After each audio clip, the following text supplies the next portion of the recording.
जय हिंद दोस्तों। क्या आप जानते हो कि पाइथागोरस थ्योरम कर्ण का वर्ग बराबर आधार का वर्ग प्लस लंब का वर्ग होती है, लेकिन क्यों? क्यों का जवाब आज हम देंगे। तो चलिए जल्दी से आ जाइए सभी बच्चे, क्योंकि आपने आज तक पढ़ा होगा बेटा, आज तक आपने ये पढ़ा होगा कि भाई कोई एक राइट एंगल ट्रायंगल होता है बेटा, राइट एंगल ट्रायंगल होता है और इसमें 90 डिग्री के कोण के सामने वाली जो भुजा होती है वो कर्ण होती है या हाइपोटेनस होती है, और कोई मान लीजिए थीटा है, थीटा के सामने हमेशा लंब होता है यानी कि परपेंडिकुलर होता है, और यहां पर जो बचा हुआ होता है ये आधार होता है यानी कि बेस होता है, बेस होता है। और इसके लिए पाइथागोरस थ्योरम एक होती है, पाइथागोरस जी ने दी कि भाई साहब हमेशा याद रखना जब कभी ऐसी कंडीशन हो तो कर्ण का वर्ग बराबर आधार का वर्ग प्लस लंब का वर्ग, ये होता है बच्चे।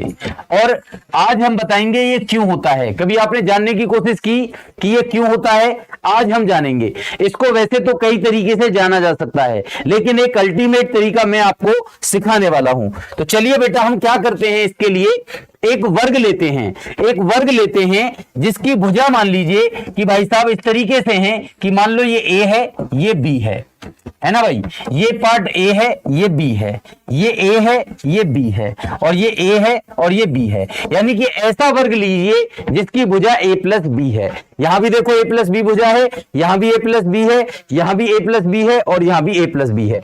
अब मैं क्या काम करता हूं इसमें बेटा, अब मुझे काम क्या करना है इसमें, ध्यान रखना।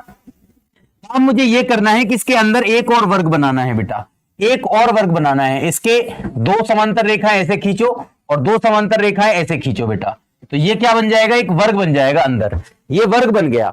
अब मान लीजिए इस वर्ग की प्रत्येक भुजा है बेटा सी, इसकी प्रत्येक भुजा क्या है बच्चे, सी है, प्रत्येक भुजा सी है। चूंकि ये वर्ग है तो हर कोण 90 डिग्री का है भाई। अगर ये वर्ग है बच्चे तो हर कोण कितने डिग्री का है, 90 डिग्री का है। यहां पर भी अंदर भी 90 डिग्री के कोण होंगे बेटा। अब मुझे क्या करना है, मुझे इसका एरिया निकालना है। किसका एरिया निकालना है, मुझे इस पूरे वर्ग का एरिया मान लो निकालना है।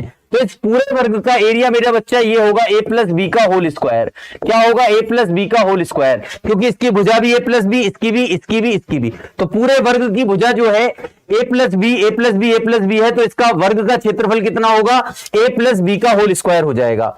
अच्छा जरा ध्यान दीजिएगा, अगर ये ए प्लस बी का होल स्क्वायर है, अब मैं अंदर के बारे में बात करता हूं बेटा। ये त्रिभुज हैं, ये वाले त्रिभुज हैं, समकोण त्रिभुज हैं, और इनके आपको क्षेत्रफल पता है कि समकोण त्रिभुज का क्षेत्रफल क्या होता है बेटा। समकोण त्रिभुज का क्षेत्रफल होता है 1/2 आधार गुणा ऊंचाई। आधार मान लीजिए ए है और ऊंचाई मान लो बी है, और ये कितने त्रिभुज हैं, ये 4 त्रिभुज हैं, तो 4 की गुणा कर लीजिए, 4 की गुणा कर लीजिए। इसका मतलब ये 4 त्रिभुज मैंने ले लिए, इनमें 4 की गुणा करके इनका क्षेत्रफल बता दिया। और अब बस मुझे इसका क्षेत्रफल और बताना है। इसका क्षेत्रफल है भाई, सी भुजा है तो सी स्क्वायर इस वर्ग का क्षेत्रफल होगा। इस तरीके से हमने एक तरीका और खोज लिया इस वर्ग का क्षेत्रफल बताने का। एक तो सीधा सीधा बता दिया, एक इसको हमने त्रिभुज और प्लस वर्ग में तोड़ करके इसका क्षेत्रफल बता दिया। अब इसको सॉल्व करते हैं। सॉल्व करेंगे तो बेटा मिलेगा A square plus B square plus 2ab, और यहां पर मिलेगा 1/2 ab और गुणा 4 है, तो 4 का मतलब हो जाएगा 2 से 4 दो बार कट जाएगा, तो इसको मैं कहूंगा 2ab और प्लस में c स्क्वायर। अब बेटा देखो 2ab से 2ab कट गया, तो आपने देखा कि a square plus b square बराबर क्या आ गया है, c स्क्वायर आ गया है। ए स्क्वायर प्लस बी स्क्वायर बराबर क्या आ गया है, सी स्क्वायर आ गया है। मतलब प्रत्येक समकोण त्रिभुज में इसका वर्ग प्लस इसका वर्ग बराबर इसका वर्ग आ गया है। तो मतलब क्या आ गया है, मतलब आ गया है बेटा कि आधार का वर्ग प्लस लंब का वर्ग बराबर कर्ण का वर्ग आ गया है। इस तरीके से एक तरीका हमने खोज लिया पाइथागोरस थ्योरम को प्रूफ करने का। इसी तरीके के प्रूफ्स को जानने के लिए, मैथमेटिक्स में और ज्यादा जुझारू होने के लिए और जबरदस्त तरीके से मैथमेटिक्स में अपने आप को ढालने के लिए मुझसे जुड़ेंगे डेली रात 9 बजे एग्जामपुर डिफेंस वॉरियर के यूट्यूब चैनल पर। जय हिंद, जय भारत, जय एग्जामपुर।